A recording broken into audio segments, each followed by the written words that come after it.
Allô? Allô? Oui, madame? Oui, l'agence immobilière Crouzet. Notre annonce de ce matin? 5 pièces, tout confort, avenue Mozart. Oui, madame. 160 mètres carrés, madame. 2 salles de bain, belle réception, une jolie terrasse. Oui, madame. Agence immobilière Crouzet, je vous écoute. Le prix? 45 millions. 2 pièces sur cour dans un immeuble ancien mais bien entretenu. Ah, je regrette. Que recherchez-vous exactement? Ah, mais je peux vous faire visiter, madame. Voulez-vous que nous prenions rendez-vous? C'est d'accord, vous pouvez compter sur moi.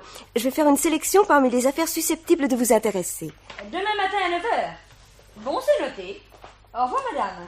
Ah, vous préférez m'appeler vous-même? Entendu. Vous demanderez madame Le Floch. Si je suis absente, la secrétaire me transmettra votre message et je prendrai contact avec vous. Alors, c'est calme, on dirait. Rien d'intéressant? Oh, quelques visites. Pour demain, monsieur Crouzet. Tiens, tout le monde est parti? C'est vrai qu'il est déjà 7h30. Eh bien, à demain. Bonsoir. À demain. À demain, monsieur Crouzet. Bonsoir, monsieur Crouzet. Dis-moi, Jacqueline, puisque nous sommes seuls, je voudrais bien savoir où tu en es. Où j'en suis? Rien ne s'arrange, Irène. Tout va mal, de mal en pis. Entre Jérôme et toi? Quand ça va mal, il ne peut évidemment s'agir que de mon mari. Enfin, lui as-tu parlé? As-tu mis les points sur les i? Ma pauvre Irène. Ah, si tu crois que c'est facile de parler à Jérôme. Il faut d'abord qu'il soit dans un de ses bons jours, ce qui est rare. Mais en plus capable d'écouter, ce qui est plus rare encore. Il continue à boire? Plus que jamais. Quand je rentre chez moi, comme je vais le faire tout à l'heure, la première chose que je vois, c'est sur la table le verre et la bouteille. Devant le verre, mon mari. Le regard éteint ou l'œil mauvais. Tout dépend du niveau de la bouteille et de la façon dont il a supporté sa dose. Oh, ça ne peut plus durer. Tu ne mérites pas ça. Enfin, pourquoi as-tu épousé Jérôme? C'est simple, je l'aimais. Au début, c'était vrai, ou je l'ai cru. Quand on s'est trompé à bloc, il arrive un moment où l'on croit avoir eu raison. Mais lui?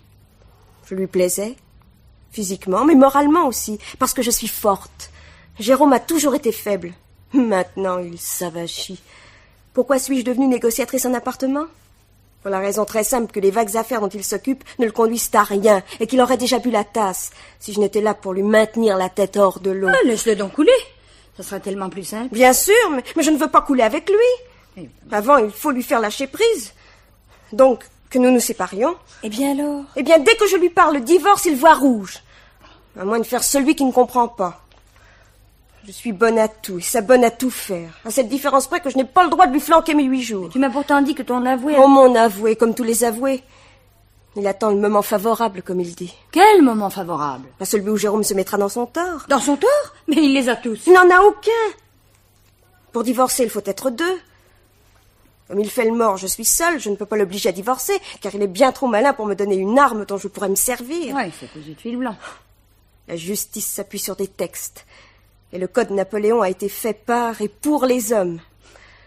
Ah, je pars battue d'avance. À moins que... Dis-moi, et lui? Enfin, l'autre. Qu'est-ce qu'il pense de tout ça? François, il piaffe. Sans la résistance passive de Jérôme, il y a longtemps que je ne serai plus Madame Le Floch, mais Madame Clerval. Ah, il devrait quand même y avoir un moyen. Il n'y en a qu'un. Lui faire peur. Jérôme fait des phrases, mais pour le reste, 0. Il faut dégonfler cette baudruche. Mais alors fais-le. Je m'en sens incapable. Seul François pourrait. Nous en avons déjà parlé. Ah, qu'est-ce qu'il en pense? Puisqu'il n'y a rien d'autre à faire, il est pour à 100%. Ah, ce ne serait pas une mauvaise solution. S'il allait le voir. Maintenant qu'il est décidé, il va lui tomber dessus à l'improviste. Oh, c'est justement ce qui m'inquiète. Pas pour Jérôme, mais pour François. Et tu m'as toujours dit que Jérôme était un lâche. Justement. On ne sait jamais ce dont un lâche est capable. Un coup en traître est si vite parti. Ah, tu ne connais pas Jérôme? Non, mais je connais François puisque tu nous as présenté. Je ne crois pas qu'il soit homme à se laisser faire. À propos, ce soir, je dîne avec François chez Germaine. Germaine, la belle-sœur de François? Exact. Aucun problème de ce côté-là. Hein. Aucun problème, heureusement. Germaine est très compréhensive et très chic avec moi. On s'entend si bien toutes les deux que je me sens adoptée. Allons, eh bien tant mieux. Des sentiments tout simples. Oh, c'est bien reposant. Elle a eu de la chance, moi aussi. Tant mieux. Enfin, tu souris. Bravo. Je serais beaucoup plus décontractée s'il ne fallait que je passe maintenant chez moi. Il faut que je parle à Jérôme. Seulement voilà. Sera-t-il en état de m'écouter ?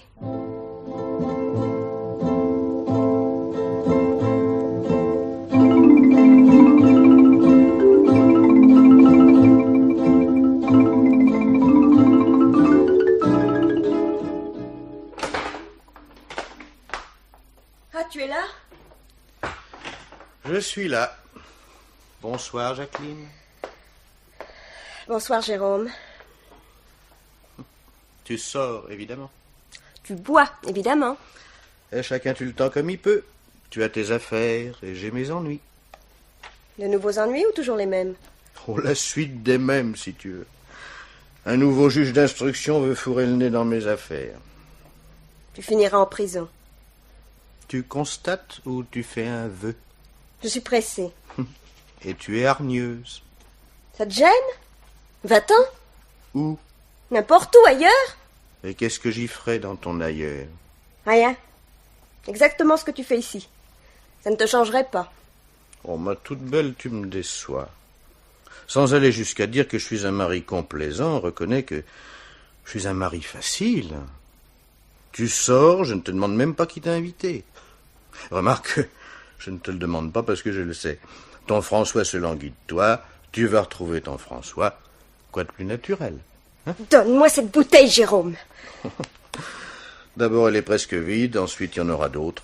Enfin, qu'il en soit fait cependant selon ta volonté. Jérôme, Présent. es-tu en état de m'écouter? On ne peut plus en état. Fin prêt. Vas-y, ma toute belle, à défaut de mieux, je vais boire tes paroles. Ne fais pas le clown, Jérôme. Je t'ai dit, je te répète que je veux divorcer. Tu veux divorcer?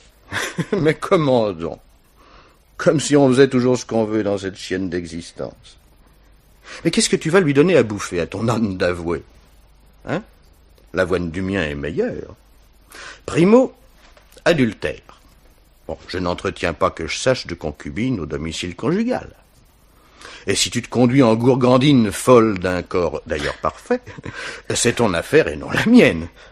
Écoute, jamais, Jacqueline, non, tu m'entends bien, jamais tu n'obtiendras le divorce sous le fallacieux prétexte qu'il te plaît de me faire cocu. Jérôme! Ne coupe pas le fil de mes pensées, veux-tu? Comme on le dit en termes juridiques, pour ce qui est de l'adultère, Tintin. Secondo, je n'ai jamais été condamné à une peine afflictive ou infamante. Les quelques non-lieux que la justice m'a décernés l'ont été en hommage à mon intelligence. Il faut croire que ces fois-là, le ministre manquait de décoration.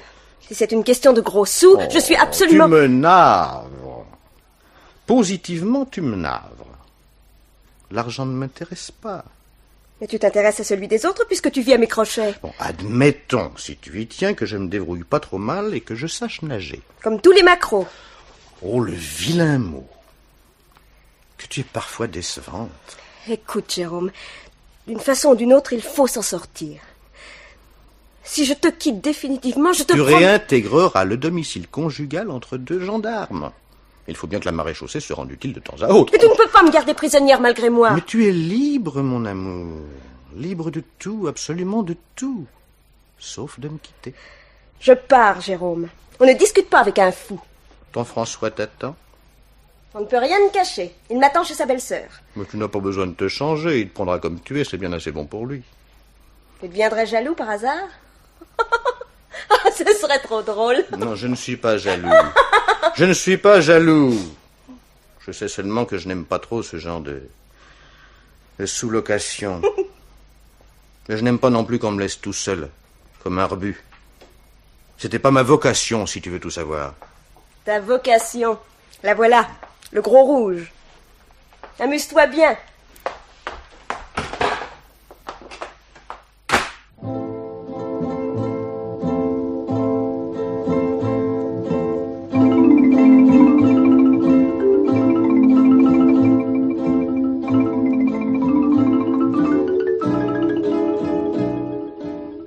Whisky, François. Merci, Germaine. Puisque Jacqueline va arriver d'une minute à l'autre, attendons-la. Vous avez raison. Ah, j'ai oublié de vous dire que j'ai reçu ce matin une lettre de Roger. Qu'est-ce qu'il devient, votre fils? Voilà des semaines qu'il me laisse sans nouvelles. Sans nouvelles? Oui. Oh, ce n'est pas bien, ça, pas bien du tout. Comptez sur moi, je lui dirai. Vous savez comme il est, toujours dans les nuages, tête folle. Justement, il faudrait que ça change, dans son propre intérêt. Que ça change? Eh oui. J'ai toujours fait ce que j'ai pu pour lui, vous le savez. Non, je le sais, François. Je ne demande qu'à continuer. Mais seulement s'il y met du sien. Il était un peu patraque ces temps-ci. L'abus des bains de soleil, Oh. je suppose. Non, parlons sérieusement.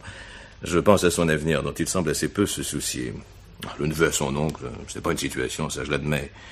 Je veux bien le prendre avec moi dans mes affaires, mais à la condition expresse qu'il consente à travailler, au lieu de se retirer sur la côte en dilettante. Mais ce petit a une véritable passion pour vous, François. Vous êtes son Dieu. Je suis peut-être son Dieu, mais le petit, comme vous dites, à 25 ans, il commence à monter en graine, Oh, le alors, ne petit. soyez pas trop sévère. Non, c'est pour son bien. Et pour le vôtre, Germaine. S'il ne fait pas son trou maintenant, après, ce sera trop tard. Vous avez raison, comme toujours. Je vais lui passer un bon savon et lui dire de prendre immédiatement contact avec vous. Ah, c'est Jacqueline. Ne vous dérangez pas, je vais ouvrir.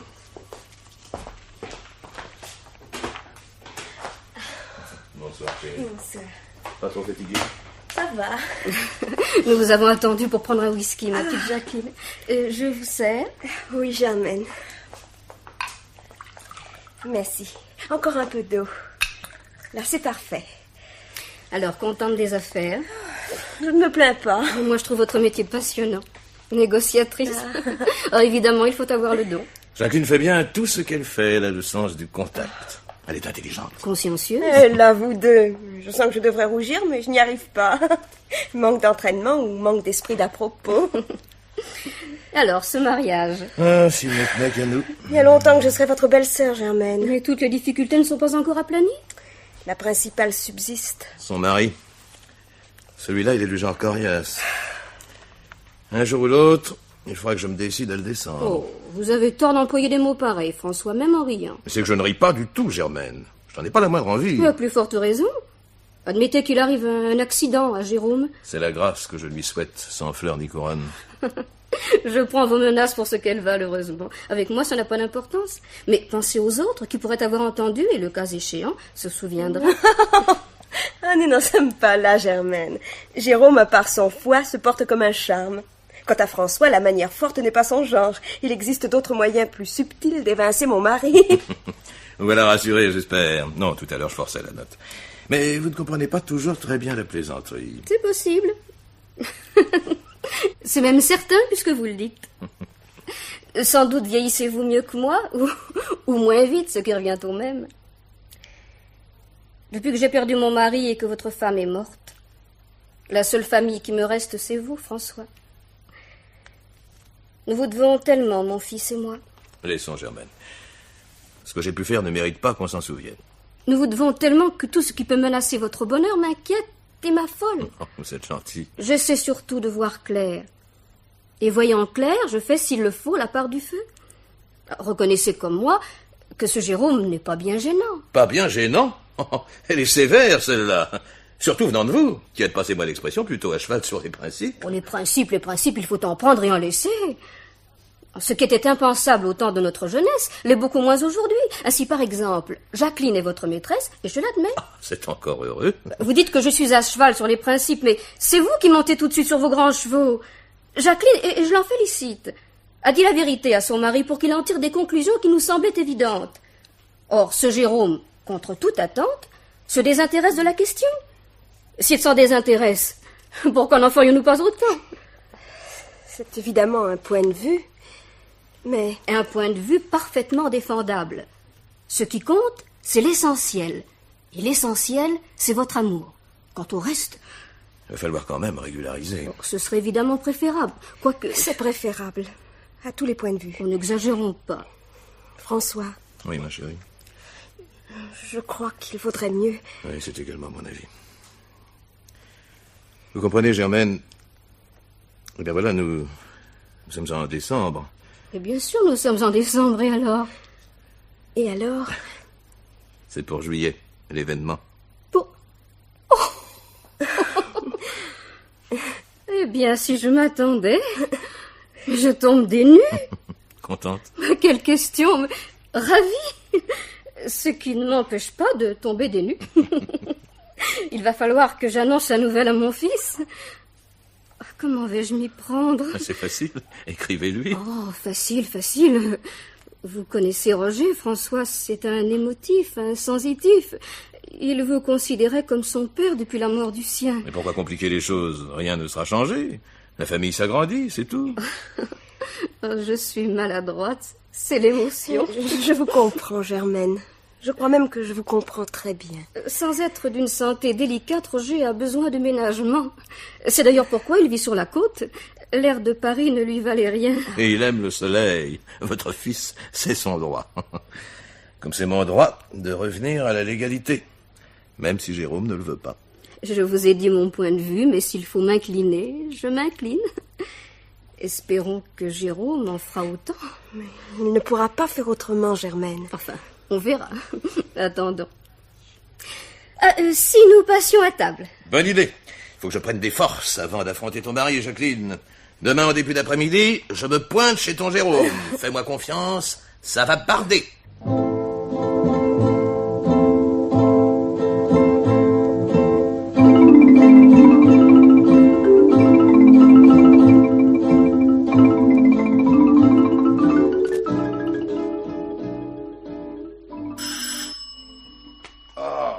Impossible d'être tranquille dans cette maison.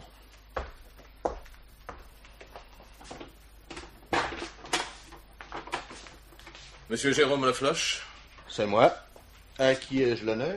Clerval. François Clerval. Puis-je vous demander quelques minutes d'entretien? Mais commandons. Entrez, cher monsieur, entrez. Vous êtes le bienvenu. Asseyez-vous.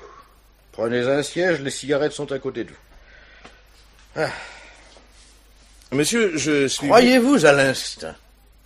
Moi, j'y crois. Vous venez de vous asseoir instinctivement à la place que préfère Jacqueline. Car c'est bien d'elle que vous désirez m'entretenir, n'est-ce pas? Exactement.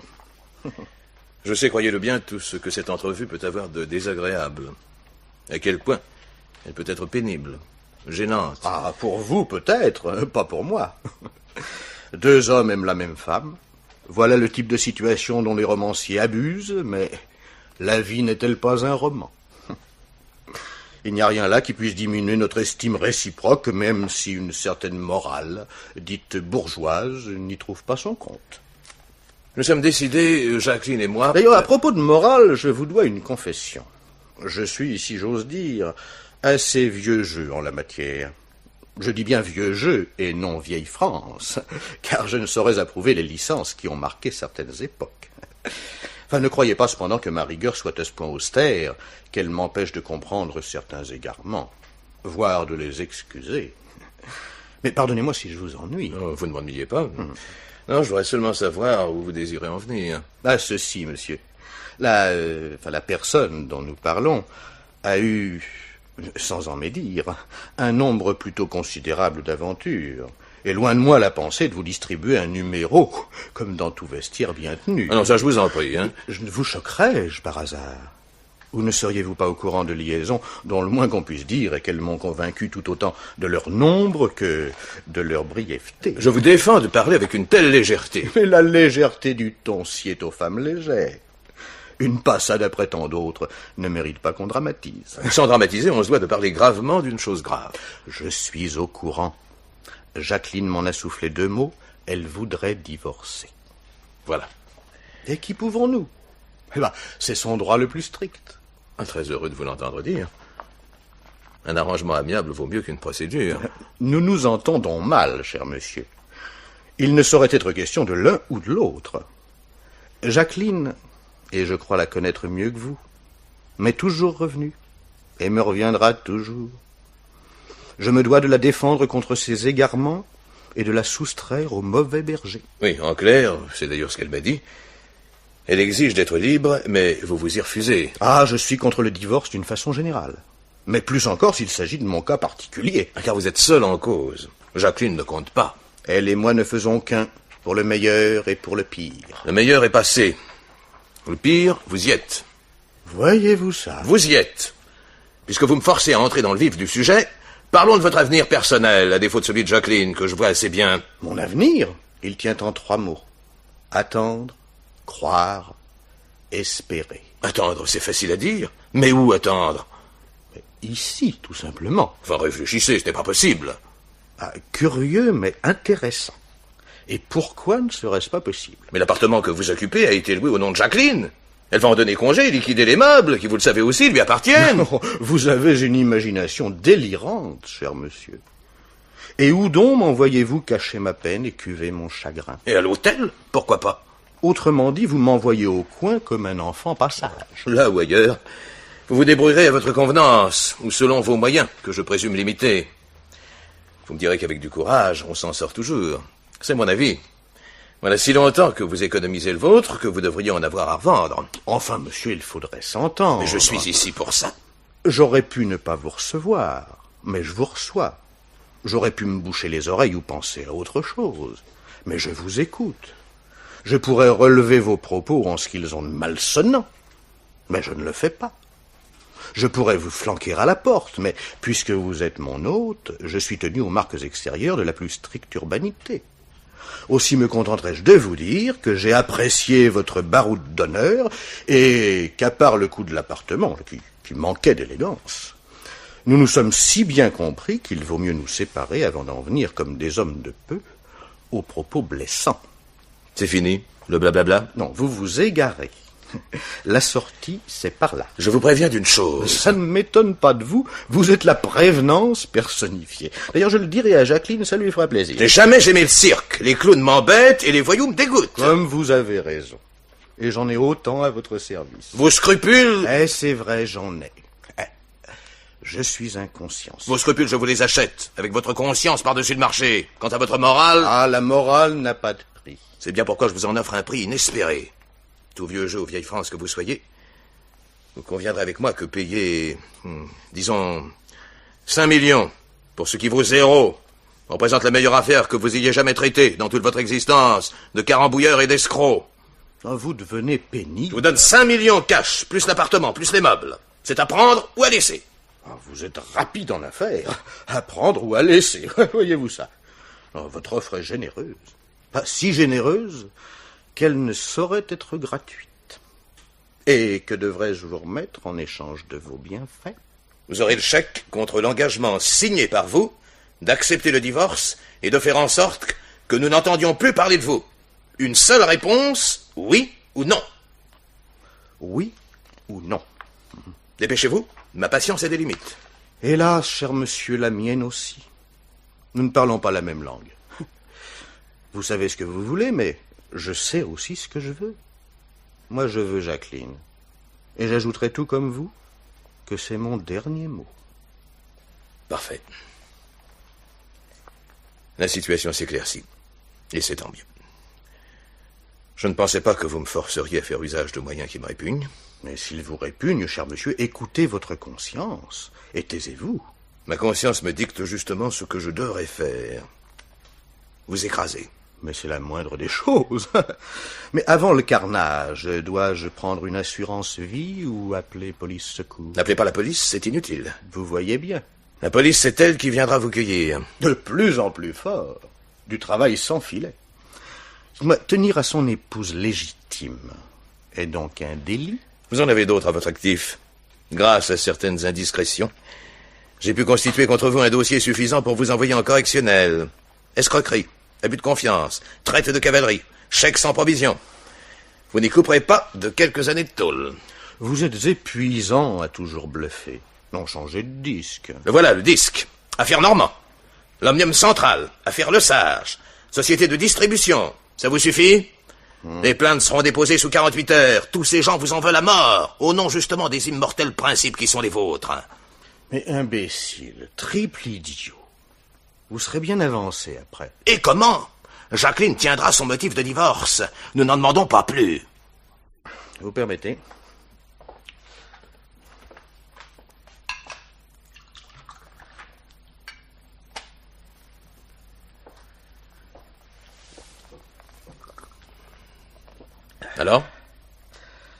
Alors voilà, qui demande réflexion. Il faut que j'étudie tout cela à tête reposée. L'autre... Quoi l'autre? L'autre offre tient toujours? Pour le moment, oui. À condition de faire vite. Combien de temps? Je vous donne 48 heures. Pour la remise du chèque? Pour la signature des papiers. Le chèque suivra. Ben, qu'est-ce qui me prouve? C'est à prendre ou à laisser. 48 heures, compris? Maintenant, nous n'avons plus rien à nous dire. Je m'en vais. Ne me reconduisez pas, surtout, je connais le chemin. Bonsoir.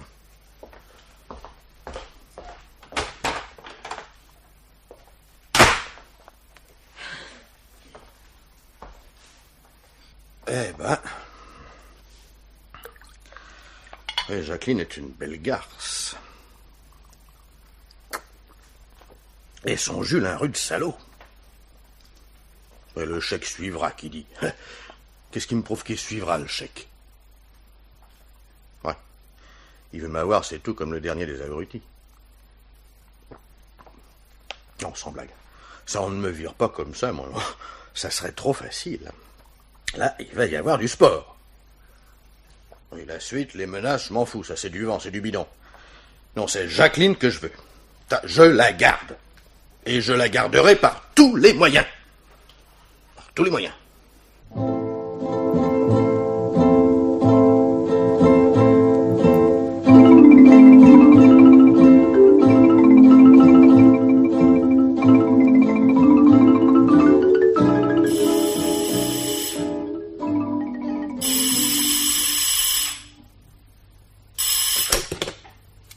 Allô? Oui, madame, l'agence immobilière Crouzet. L'appartement de la rue Rémusat.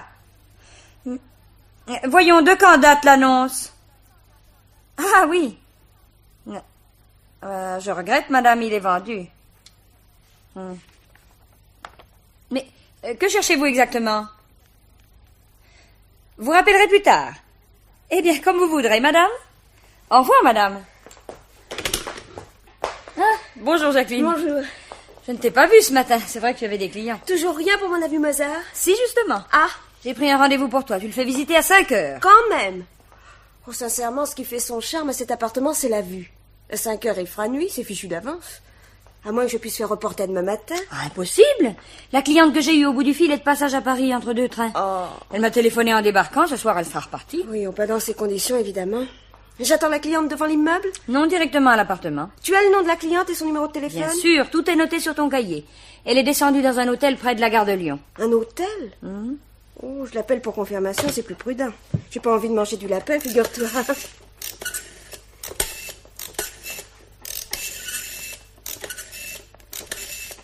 Allô? Allô? Pourrais-je parler à Madame Neuville, s'il vous plaît? Elle est sortie. Savez-vous quand je peux la toucher? Tard dans la soirée, sans garantie, car elle ne repassera peut-être pas à l'hôtel avant de reprendre son train. Ah ah. Un message? Non, c'est inutile, j'ai rendez-vous avec elle cet après-midi. Merci, monsieur.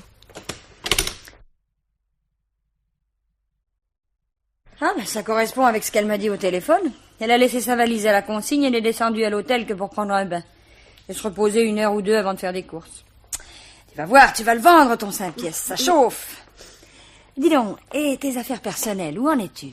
Jérôme, d'après François, serait neutralisé. Je l'espère sans en être sûre. Le connaissant bien, je suis certaine qu'il est en ce moment fou furieux, qu'il nous en veut à mort, qu'il se vengerait si on avait les moyens. Mais il n'en a pas. Et il le sait. Bon, tu as raison. Mon imagination me joue des tours. En somme, je devrais être parfaitement tranquille et détendue. Évidemment, puisque tu touches au but. Heureuse. Je suis ravie. François est ravi. Germaine est ravie. C'est le bonheur parfait. À propos de Germaine, nous avions l'intention, François et moi, de l'inviter ce soir au restaurant. Il faut que je trouve le temps de faire un saut chez elle. Mais téléphone-lui donc, c'est tellement plus simple. J'ai essayé, elle n'était pas rentrée. Bon, aucune importance. Si je n'arrive pas à la joindre, je laisserai un mot dans sa boîte, ce sera suffisant. Germaine n'étant pas fille à rentrer chez elle à des heures indues. Elle est adorable, tu sais. Mais entre nous, elle fait un peu vieille fille. François prétend qu'il l'a toujours connue comme ça et qu'elle ne vieillira pas puisqu'elle n'a jamais été jeune. Ah, si seulement elle s'arrangeait un peu. Aucune coquetterie. C'est dommage car, tu sais, elle est pas mal, hein. Pas mal du tout. Mais enfin, le principal pour toi, c'est qu'elle soit adorable. Je dis qu'elle est adorable parce qu'elle m'aime bien, que dès le premier jour, elle m'a adoptée. Au fond de ma part, c'est de l'égoïsme. Je l'aime pour moi plus que pour elle. Qu'est-ce que tu en penses? Je pense que tu fais un complexe de culpabilité et que tu as bien tort de couper les cheveux en 4. Dis donc, pour ton rendez-vous de 5 heures, pense à prendre les clés, hein. C'est fait, elles sont dans mon sac. Je file, les reines. À partir de maintenant, c'est la course contre la montre. J'emmène d'abord l'avenue Mozart à 5 heures, enfin une demi-heure plus tard, mon second rendez-vous rue de Livette. Heureusement que l'avenue Mozart et la rue de Livette sont à 2 pas. Ah, j'oubliais de te dire pour l'avenue Mozart. Odile le fait visiter à un autre client 1 heure après toi. Ah bon? Autrement dit à 6 heures. Alors qu'est-ce qu'on fait pour les clés? Oh ma visite faite, je les laisserai chez la concierge. Odile n'aura qu'à les prendre chez elle. Hein. Bon d'accord, je le lui dirai. Oh, sapristi, il est plus de 4 heures. Je me sauve. À demain, toi.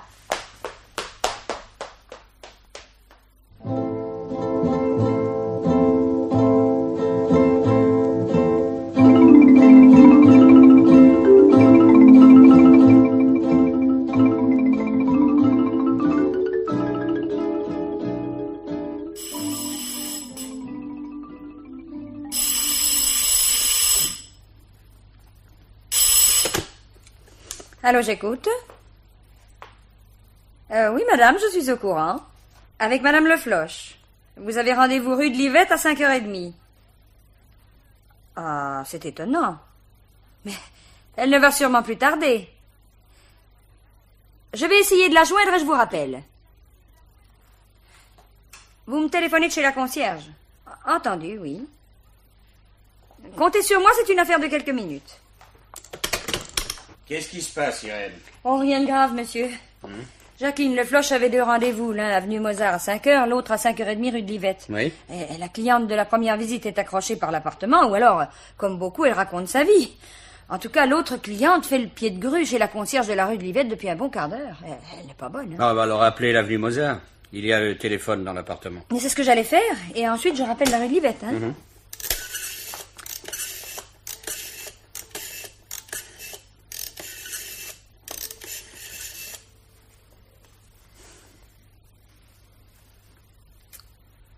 Ça sonne.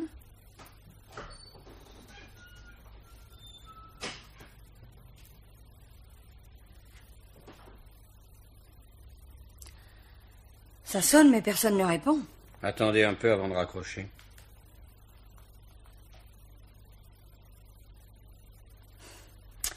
Oh, il n'y a pas d'erreur, elle est partie. Oui, d'accord, mais depuis combien de temps? L'immeuble a le téléphone. Ah, attendez, oui. Eh bien, alors appelez la concierge, nous serons fixés.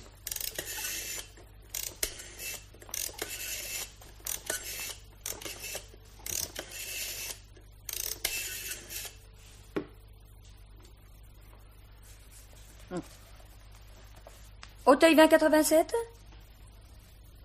Madame la concierge? Ici l'agence immobilière Crouzet. Bonjour madame. Une de nos négociatrices a fait visiter l'appartement à 5 heures. Oh, oui, c'est ça. Savez-vous s'il y a longtemps qu'elle est repartie? Elle devait vous laisser les clés pour une autre négociatrice qui fait visiter à 6 heures. Oh, oui, je comprends. Eh bien, tant pis. Excusez-nous de vous avoir dérangé. Ah, la concierge était dans sa cuisine. La cuisine donne sur la courette intérieure. Elle n'a rien vu. Alors, rappelez la rue de Livette. Si ça se trouve, elle y est.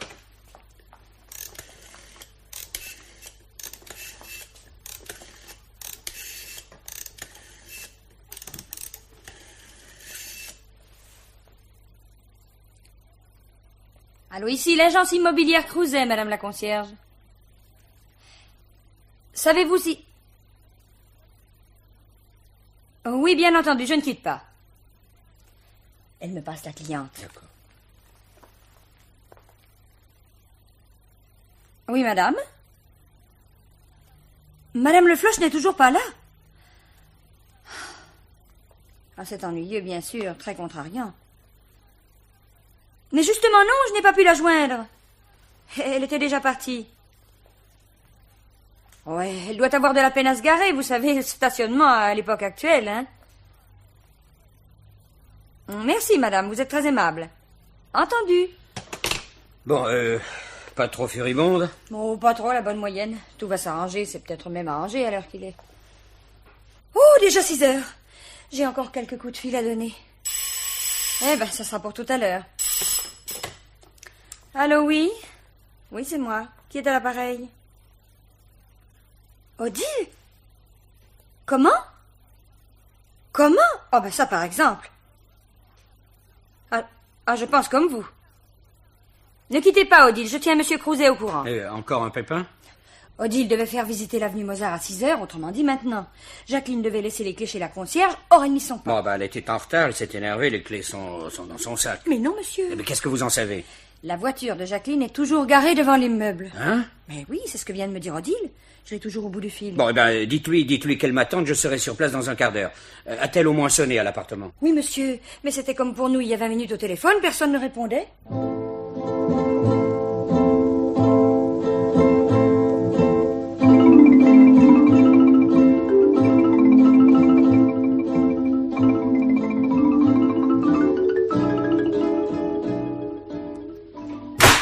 Irène, vous êtes encore là, tant mieux. Non, j'étais inquiète pour Jacqueline, monsieur, alors j'ai préféré vous attendre à l'agence. Rien de grave. Vous avez retrouvé Jacqueline? Oui, Où était-elle? avenue Mozart, dans l'appartement qu'elle devait faire visiter. Morte, Oh, c'est pas possible. et une balle dans la tête. Jacqueline? Le commissaire est sur place, il a procédé aux premières constatations avant l'arrivée des services de l'identité judiciaire. Nous allons le voir arriver à l'agence d'une minute à l'autre. Mais enfin, pourquoi ce crime? Mais pourquoi?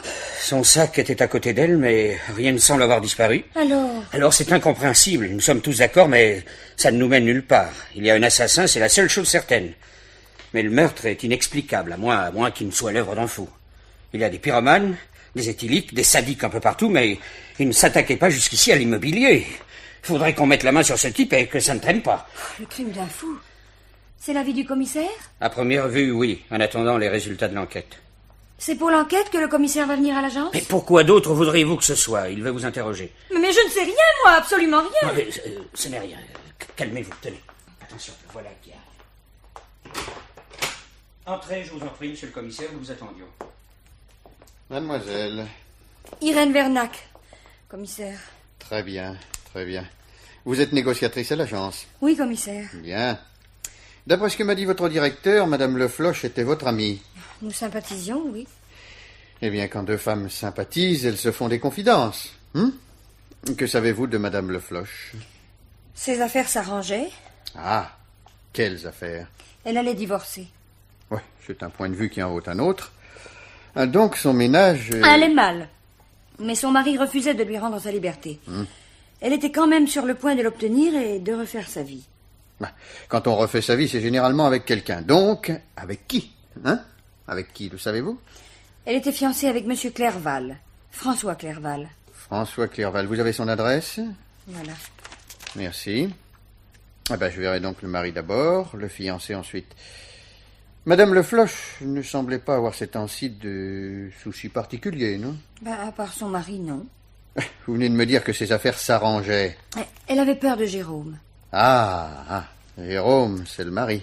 Oui, commissaire, il a cédé parce que François Clerval lui a mis le couteau sur la gorge et qu'il ne pouvait pas faire autrement. Mais Jacqueline craignait ses réactions, elle me l'a dit.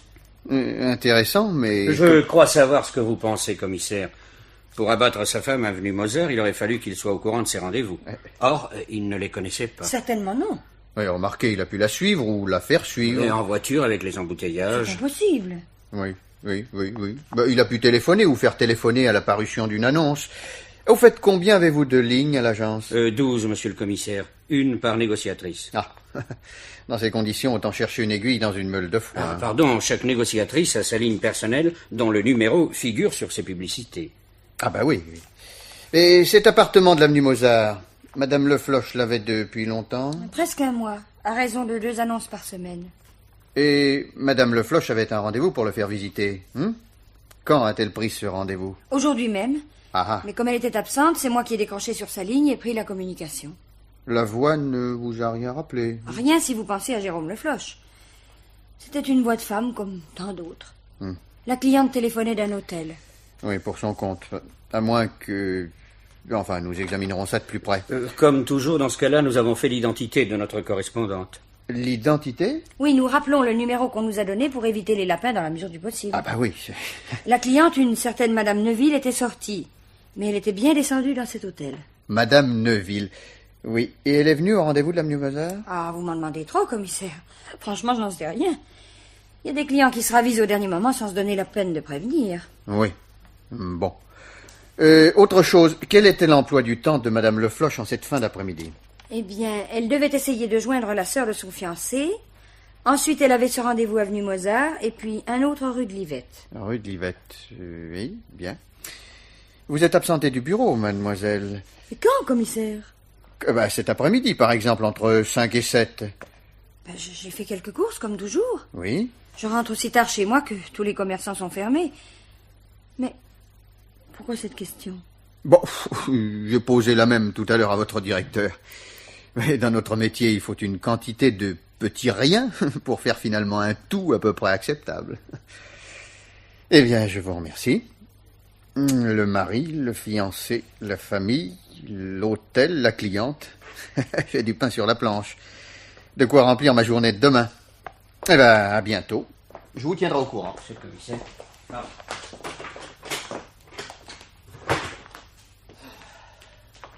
Ah, je ne l'aime pas, ce commissaire.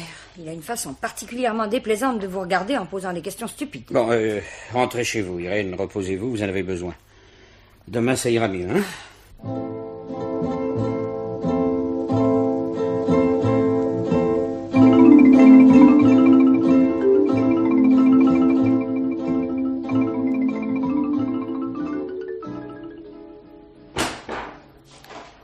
Monsieur Jérôme Lefloche? Bah oui, quoi, c'est moi. Qu'est-ce que vous voulez? Commissaire Lavergne.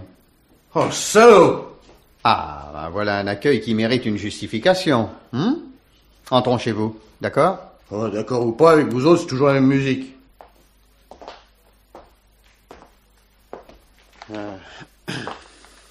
Nous disons donc que vous avez une dent contre la police. Non, le salaud, c'était pas pour vous. Ah bon?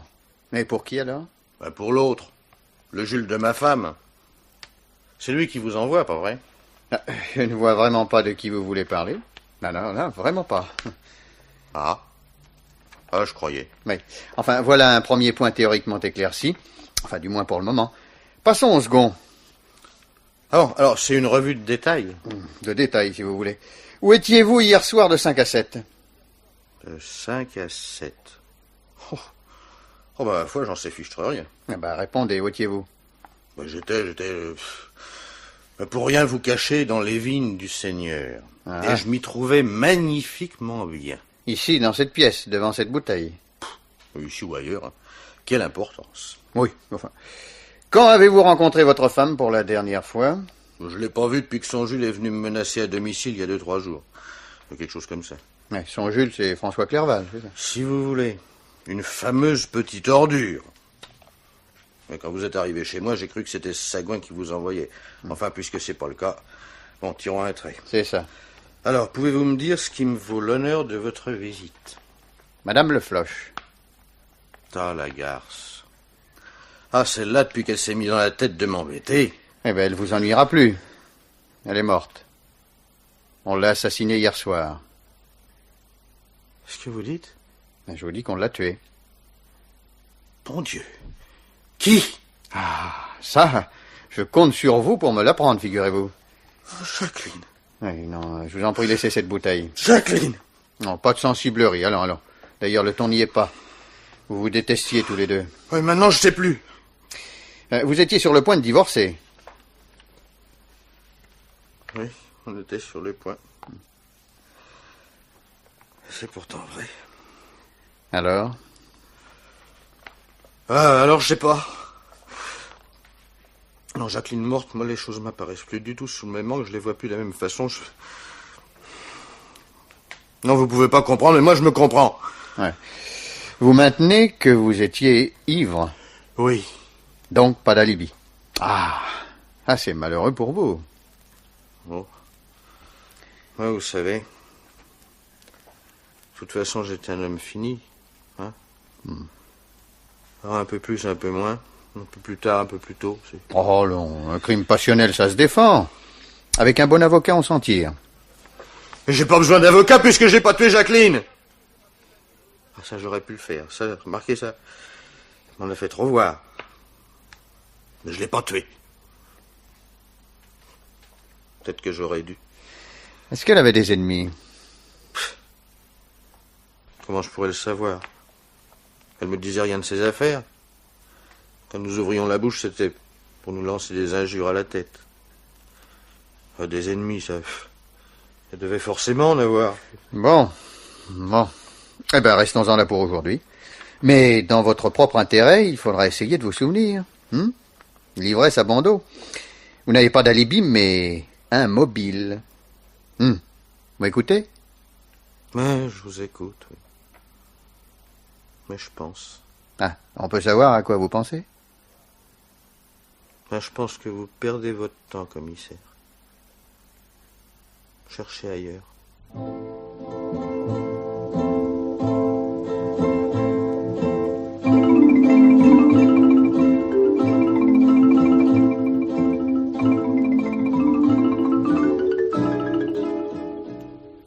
Comprenez-moi bien, monsieur Clerval.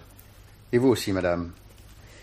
Comprenez-moi bien, je ne prétends pas que Jérôme Le Floch soit un coupable certain, mais je dis que c'est un coupable possible. Si je suis venu vous voir, monsieur Clerval, c'est que je voulais connaître votre opinion sur cet homme dont la personnalité est assez, disons, décevante. Jérôme n'a jamais rien fait de ses 10 doigts, c'est un incapable prétentieux, un phraseur, un type dont l'idée maîtresse a été de se faire entretenir par sa femme. Mais je le crois incapable, par sa veulerie même, d'avoir tué Jacqueline de sang-froid. De sang-froid, d'accord, mais ivre. Oh, il s'excitait en paroles, mais ça s'arrêtait là, oui. Quant au mobile dont vous me parliez en arrivant, il tombe devant les faits. Jérôme vivait au crochet de Jacqueline, il n'avait donc aucun intérêt à tarir sa source de revenus. D'autre part, j'ai l'impression de me faire son avocat. Non, allez toujours. D'autre part, pour gagner du temps et le faire céder plus vite, j'ai employé tous les moyens, même les pires. Je me suis livré sur lui à une sorte de chantage. Eh oui, commissaire. Je ne vais pas entrer dans les détails, mais c'est ainsi. Jérôme devait toucher un chèque substantiel en échange d'une certaine signature. Jacqueline disparut. La signature est inutile. Et le chèque sans objet. Oui, je comprends. Jacqueline attendait un bébé, commissaire. Inutile de vous le cacher puisque l'autopsie vous l'apprendra. En la perdant, je la perds 2 fois. C'est atroce. Oh non, François, du courage. Je suis là, vous le savez bien. Ouais, je vous ai téléphoné dès que j'ai appris. Un quart d'heure après, vous étiez là, c'est vrai.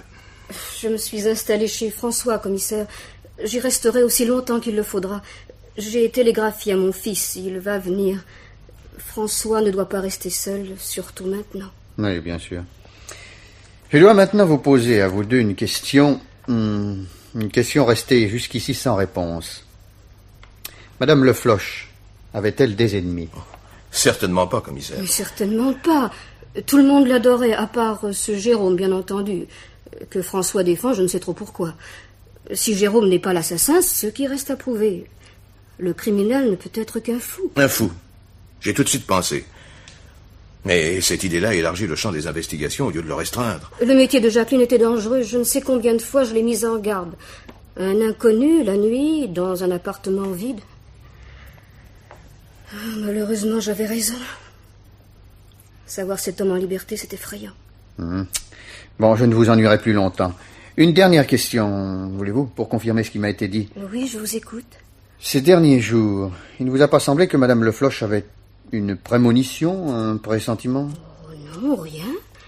Elle était comme d'habitude, aussi droite, aussi lucide, aussi gaie. Mais hier, comment était-elle? Je n'en sais rien, commissaire, je ne l'ai pas vue. Vous n'avez pas vu. Elle n'a pas essayé, par exemple, de vous joindre au téléphone? Oh non, commissaire. Ah. Vous ne pourriez pas en jurer. Admettons, c'est une simple hypothèse qu'elle ait essayé, mais que vous soyez sorti. Je ne suis pas sortie de toute la journée, commissaire, sauf le soir pour rejoindre François. Depuis, je ne suis pas rentrée chez moi.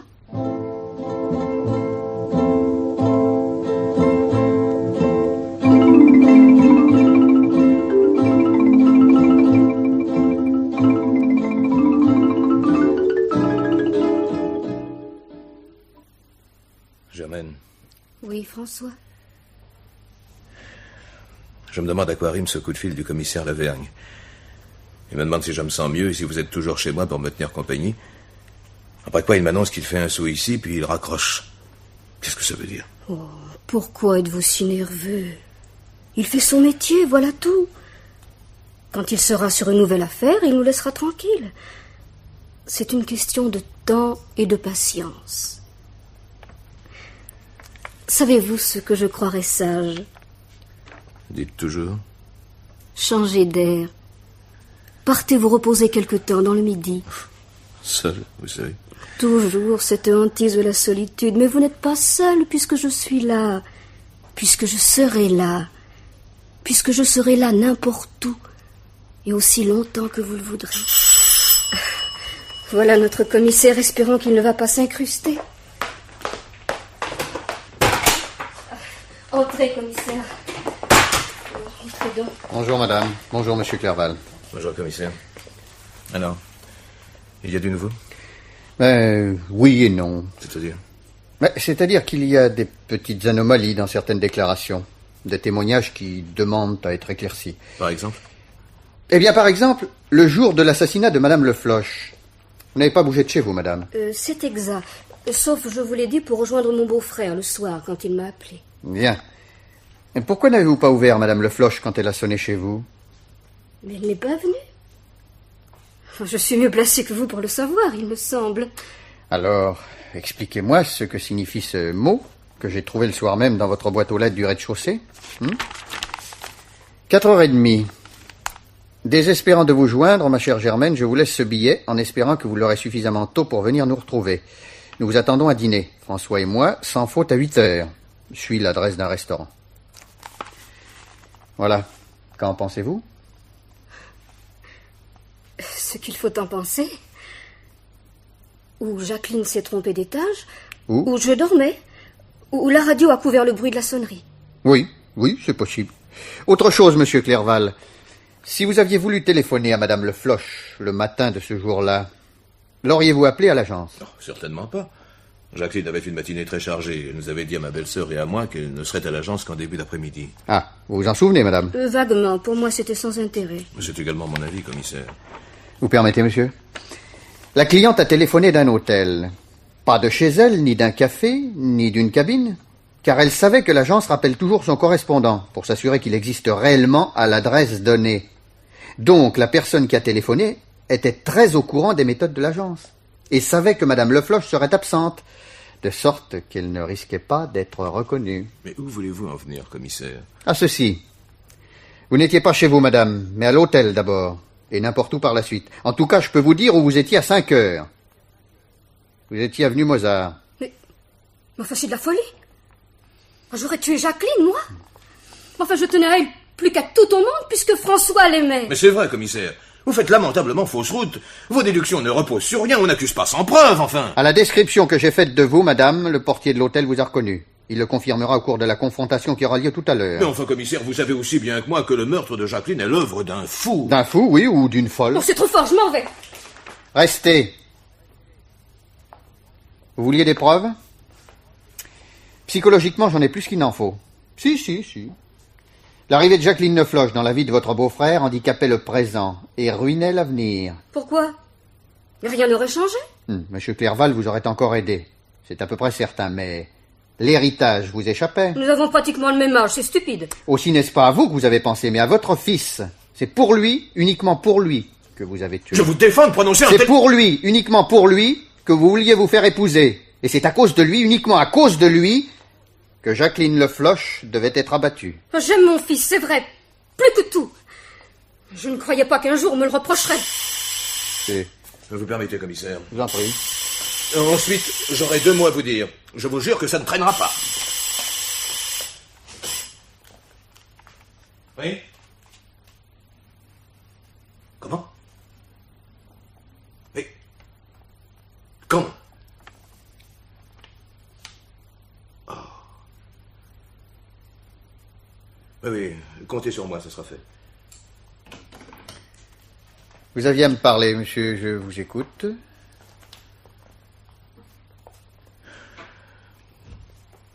Ma pauvre Germaine. C'est la gendarmerie de Valence qui téléphonait. Roger Oui? Roger a eu un accident de voiture sur la Nationale 7. Grave. Très, oui. Oh, dites-moi tout, je veux savoir.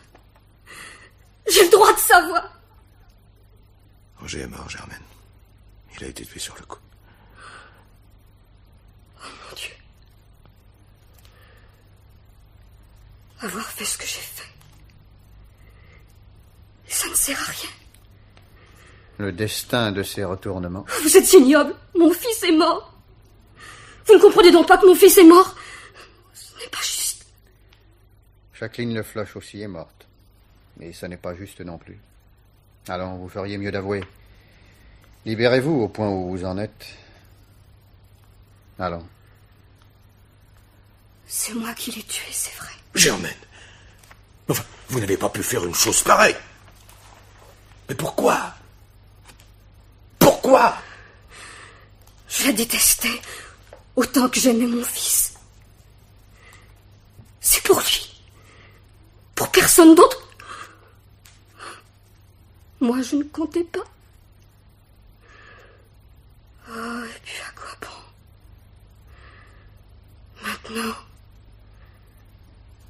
Maintenant, plus rien n'a d'importance. Passez un manteau, madame. Je vous emmène. Voilà, commissaire, je suis prête. Mais avant de partir, François, oh, je vous en prie. On vous a bien dit, n'est-ce pas, qu'il n'avait pas souffert.